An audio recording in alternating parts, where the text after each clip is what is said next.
welcome to livealittlehigher.com. We're soon to begin. The month of Av is a month in which the first 9 days of the month are the hardest days of the Jewish calendar.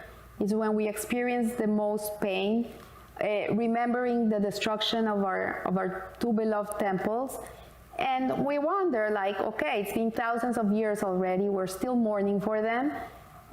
Two edifices that we can't even relate to them because we never experienced those times.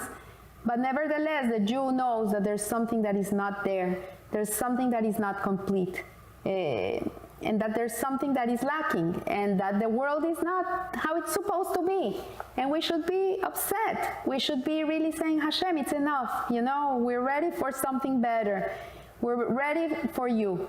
And as I heard a rabbi, Shlomo Katz from Efrat, he says this is a time of the world in which we have to want to want. We have to want to want. We have to want to be close to God. We have to want to learn more Torah. We have to want to keep more kosher. We have to want to be a better person. This is the times of I want to want. Because in reality, that's free choice. Free choice is to want. That's it. And if you want, eventually Hashem will help you get there. So I want to talk about baseless hatred and baseless love, which is a theme of these weeks. The temple, the second temple, was destroyed because of baseless hatred. And it says that during the days of mourning for the temple, we must rectify the reason for the destruction. And our sages teach that the destruction of the temple and the final exile, which we're in, this is the final exile, came about due to baseless hatred. And two great sages from the previous generations, the Rebbe Rayatz, which was the 6th Lubavitcher Rebbe, and Rabbi Abraham Yitzhak HaKohen Kook, explained in similar terms that the temple was destroyed due to baseless hatred, and it will be rebuilt with baseless love. So let's understand what this baseless means, what it really means to have baseless hatred, baseless love. And we see that in the days of the temple, it's very interesting. People were very religious. They learned Torah, they kept Torah. And this baseless hatred came because people believed differently. You know, there's no two people the same. There's no two people that can feel the same thing. You'll see in a house where you have siblings, they live under the same roof, they have the same parents, they're eating the same food every night, they're going to the same schools, it's the same carpool, they go to the same vacations, everything the same, and nevertheless, you see one is happy-go-lucky, the other one is angry type of kid, the other one is a person that's never happy with anything, and they come from the same place. So people in general were all different. This is the truth. Hashem didn't make two people the same. Not even our fingerprints are the same. And the problem is that people expect people to be the same as them. They want them to think the same way. They want them to believe in the same way. And this is never going to happen. You're going to have always people that think one way to the left, the other one to the right. And you see how, especially in our generation, it's so sad to see that these different belief systems that are in the world really sever the relationships between brothers and sisters and parents and children and friends, that they can't even talk to each other anymore because they don't believe the same way. So this is what it's called baseless. Baseless, it's baseless, it's stupidity. It's lack of tolerance for another person. So people with a more critical nature say that we have to love for a good reason. Like, there has to be a reason to love, right? There has to be a reason to love. And we love someone because of his good character traits, you know? It makes it it's easier to love someone lovable, right? If you have a parent that is a lovable parent, then it's easy to love him, it's easy to honor him. But if you have a difficult parent, it's not so easy to love, he's not so easy to honor. And we see, because he's learned or because he performed mitzvahs, however, the claim, love for a person who is not worthy can cause damage. Love creates connection, and if we love someone who is not worthy, we're liable to learn from his lack of direction or from his negative action, as in the verse in Psalms, those who love God hate evil. So this is one way to see it. This is one perception, that you keep away from toxic people, negative people, people who are not good for you. And this is very new age terminology. Obviously, we're not supposed to allow people to abuse us and damage us. Obviously, the Torah is not for that. But we can always exercise our mercy, our mercy towards other people, and be able to see them with different eyes. Like, yeah, maybe this person is hurting and that's why he hurts, you know? And the moment that you can come to understand where this person comes from, then there will be more tolerance towards this type of person. It doesn't mean he has to be your best friend and you have to go out to lunch, but there can be tolerance and there can be good feelings towards a person like this. So people with a more loving nature will counter that there can be no such thing as a baseless love, for even the most empty Jew is full of mitzvot, as a pomegranate is full of seeds. So a person who has a more loving nature, this Rabbi Itzhak Ginsburg is giving us this beautiful shiur. I always like to say the source where I bring it from. He's saying, yeah, if you can see good in people, then it's easy to love them. And everybody has something nice. There's not such a thing that there's a person that has not one good quality. And as Jews, we're compared as pomegranates full of mitzvot, full of seeds. And so there are many good reasons to love everyone, they claim, and thus love is not baseless, but is always completely well-founded and justified. So this is another perception, like there's always a reason to love somebody. There's always either the person is kind to you, or the person is humble, or the person is a good friend, or the person is a good child. There's always something positive about everybody. So the Hebrew term for baseless love is ahavat hinam, which can more accurately be translated as free love. And the proponents of a more stringent approach claim that there are no free lunches and that the source of free things is apparently not in holiness. So this can be learned from the explanation of the sages regarding the complaints of the Israelites in the desert, where when they said, we remember the fish that we ate in Egypt for free. And the sages say that was not free. They were selling themselves as slaves to get this food. Like, there's no free lunch. It doesn't exist. Today, people are very much into free everything. Everybody wants everything free. And yes, in theory, it sounds beautiful. It sounds very nice. But in practice, there's no such thing. Maybe you're getting it for free, but someone is paying for it. And you're paying for it too, because in a certain way, you are not being able to grow out of this. You're comfortable in this zone of receiving, and then you're stuck to this situation where you're not a giver anymore, you're only a receiver. So they meant that the food in Egypt came free of mitzvot. That's what it meant, that they didn't have to do mitzvot in order to eat. So they didn't have any spiritual effort. So Rabbi Ginsburg says, let us try to understand the depth of the words of the sages. The source of the concept, baseless love, is in the words of the Mishnah, love that is not dependent upon something. This is what the Mishnah tells us. You love someone not for any reason. It's not dependent. And you see it a lot in marriages. When you first get married, you're in love with this person. He's charming, he smiles, he's sweet, he takes you out to dinner, he buys you gifts, okay? But then you get married and suddenly this person, maybe he's not smiling every day, he has a hard time in his job, and maybe he's not buying you all these gifts he used to buy you before. Now he has to pay bills, and maybe he's not so sweet, And And so what happened here? The reasons why I love him are not there anymore. So what does it mean? I don't love him anymore? Because he's not buying me gifts, because he doesn't smile all day, because he's not as sweet as he used to be? Then the reasons for which I loved him are gone. And so why do I love him now? That's the question. What makes me love him? So the example given in the Mishnah for love that is dependent on something which will ultimately dissipate, it will disappear, is the love of Ammon and Tamar, which was dependent upon lowly, negative, self-centered lust. Amnon was the son of Yehuda. And he married this beautiful girl, Tamar, and he didn't want to have children with her because he didn't want her to get a belly, and then her body was not going to be like it used to be. So was it really love? It was lust.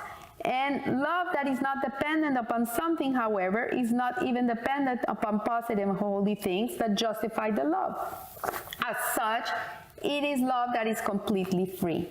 And the holiest thing for a Jew is Davar Hashem, the concept of Davar, which means, in Hebrew, Davar means the love of God.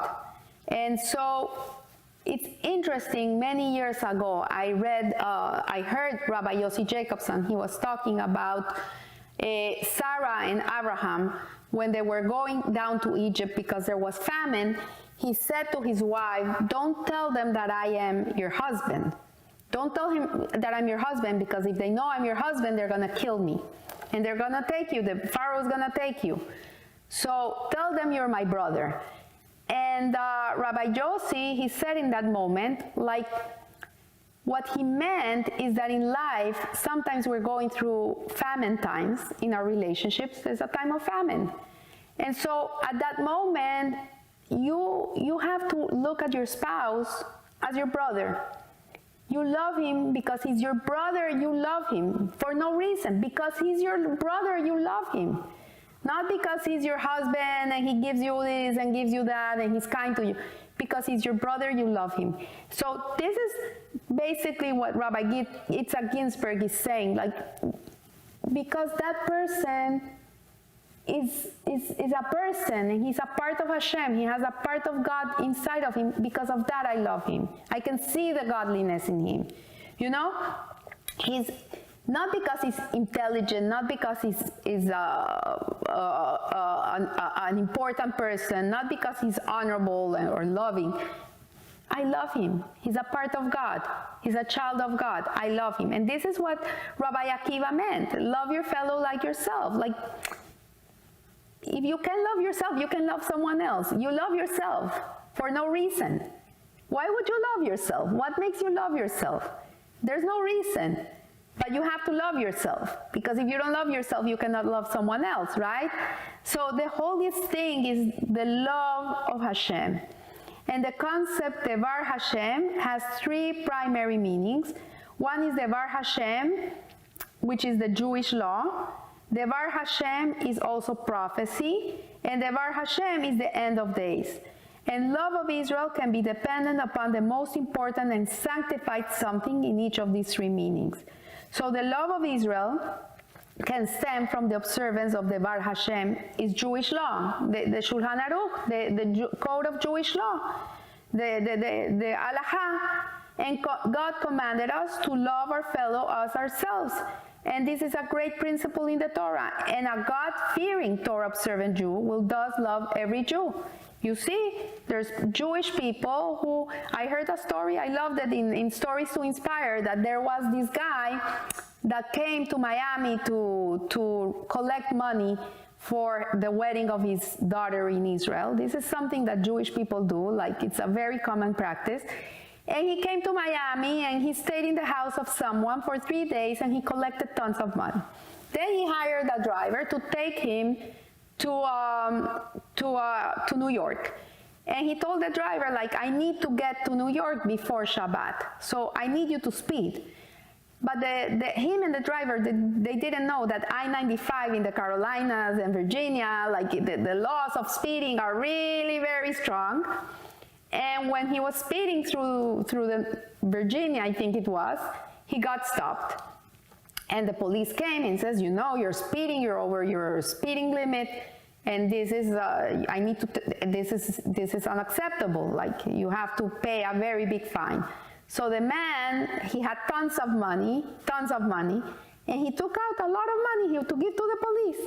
And the police said, what are you doing? You cannot bribe me. You cannot buy me out. You're going to jail. So he handcuffed this man and the driver. He took them to jail. In jail, they're asking him, where are you coming from? I'm coming from Miami. Where are you from? From Israel. What were you doing in Miami? I was collecting money for the wedding of my daughter. Where did you stay? I stayed in such and such house. Give me the number. He calls this house. The man answers. He says, do you know Moses, whatever? I don't know Moses. He says, he said that he stayed by you for 3 days. He was collecting money. Oh, Moishi, yes, he stayed by me 3 days, 3 nights. He stayed by us, wonderful guy. And so he says, but do you know him? He says, no, I don't know him. How did he end up in your house? He says, well, I don't know. Someone asked me if I could host him. You know, us Jewish people, we're open our homes to people who need it. And I said, yes, I can have him. And he came for 3 days, and wonderful guy. You open your house for your strangers? He's not a stranger, he answers. He's not a stranger, he's my brother.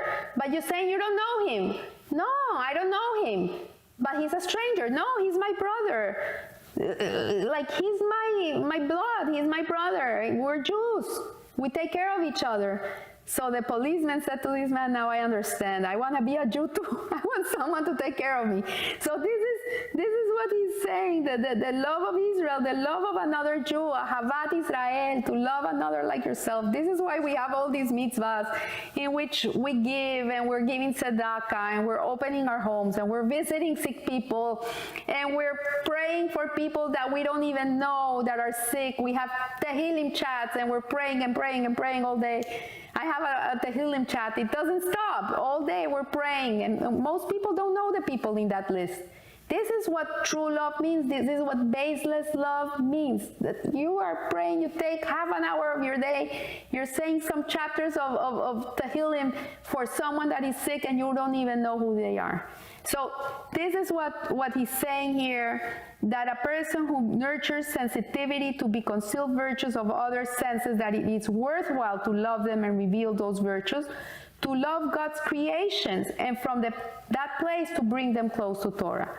So the love of Israel can also come from the redemption awareness, Devar Hashem in the end of days. A person who understands that the redemption is contingent upon the love of Israel and the rectification of baseless hatred, tries to love every Jew with all his heart. Once again, it pays to love Jews, for by loving Jews, we will bring Mashiach. This is what's going to bring Mashiach. The Rebbe said, tzedakah brings Mashiach. Giving to other people brings Mashiach. Because it's a love for another. You're thinking about the welfare of another person that you don't even know. You don't even know. Now, today, all these people like to please help for this cause, now with the virtual GoFundMes. And you see, I've seen people give $1, but they give, they're concerned, they're helping with whatever they can. And so the redemption is contingent on baseless love. Love that is not dependent upon something, not even the holiest thing. And this type of love of Israel is not a mitzvah. It is not dependent upon Devar Hashem, is Jewish law. For those rigorous in Jewish law can find many reasons and explanations for why, according to Jewish law, the directive to love one fellow Jew does not pertain to a particular individual.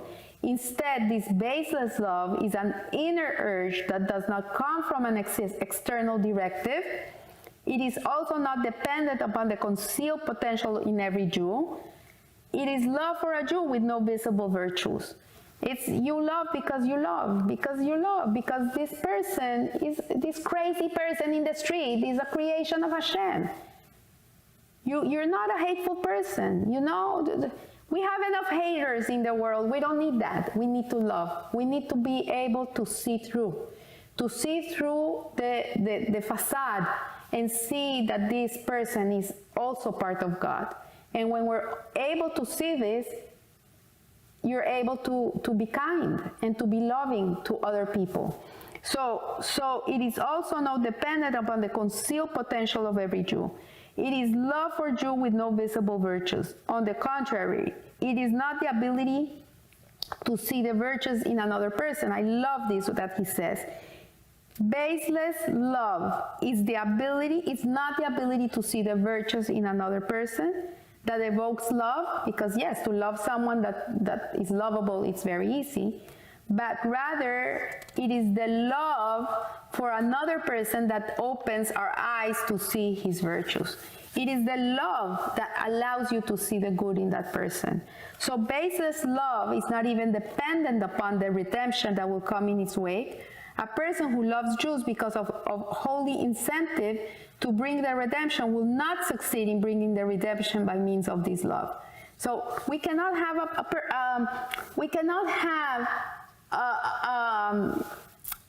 a reason that we have to look to love other people. Like, people cannot make it a mitzvah project, you know?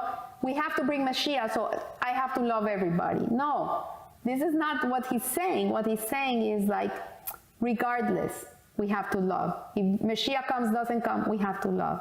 This is what Hashem is asking of us. So the true love of Israel is not dependent upon anything. It is founded upon the fact that the heart of Israel is truly one.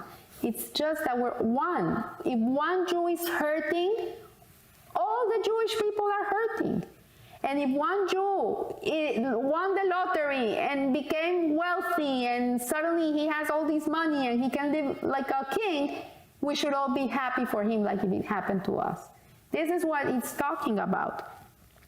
And just as I do not need reasons to love myself, also, we don't need reasons to love ourselves, so I am essentially and absolutely connected to my fellow Jews.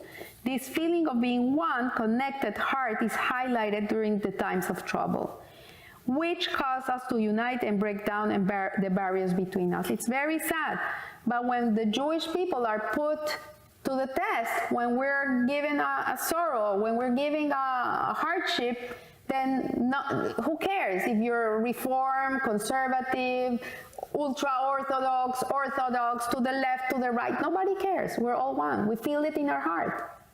And so thus it is especially during the time of mourning for the temple that we can strengthen our essential love of Israel, and love that is not dependent upon anything, baseless love that will bring the redemption. So yes, we have to love others just because, eventually we're going to get what we're waiting for. But the reason that we love another person is, this shouldn't be the reason. There shouldn't be a reason. This week there was someone telling me, like, if I do mitzvahs, I can live a long life. Like, there's certain mitzvahs you do that give you long life. And I said, you know what? We don't do mitzvot for a reason. This is not the Jew. The Jew does mitzvot because this is what the reason he exists. This is a razón de etre, for no reason. You're in this world, you're a Jew, and you have to keep the mitzvot. That's it. Should it give me merit? Is it gonna give me cookie points in the world to come? Is it gonna give me reward in this world? Who cares? This is not the purpose. This is not the reason. We should do them l'shem shamayim, just for Hashem. This is the intention that we have to put inside of ourselves. We love because l'shem shamayim. This is what our Father in heaven wants from us. It gives him tremendous pleasure to see us taking care of each other. And I tell you something, a secret. I'm giving you a secret for life. When you take care of Hashem's children, when you take care of them, Hashem takes care of you. You can rest assured. You can be, He does the things for you that your jaw drops, that you feel ashamed. Like, I'm so sorry. I don't want to put God in doing these things for me, but it's so openly revealed. But when you do things l'shem shamayim, for the sake of heaven, for Hashem, only for Hashem, there's no, I'm kind to this person for Hashem, because this is Hashem's kid. I want to help Hashem's kid. This is for God, only for God. Then Hashem will do for you. It comes together, but the reason you do it shouldn't be for that. That's the whole thing, the whole point, that the intention should be baseless love with no reason. And when we do this, then we will see it towards us too. So I want to wish you a Rosh Chodesh Tov, a blessed month of Av. After the 9th of Av, on the 15th of Av, we come to the happiest day of the year, which is Tu B'Av, which is our love day, is the love day in the Jewish calendar, where it's auspicious to bring couples together and get them married. So we see from here that from the biggest pain comes the biggest joy. So I wish you a blessed month, and remember, live a little higher. Thank you.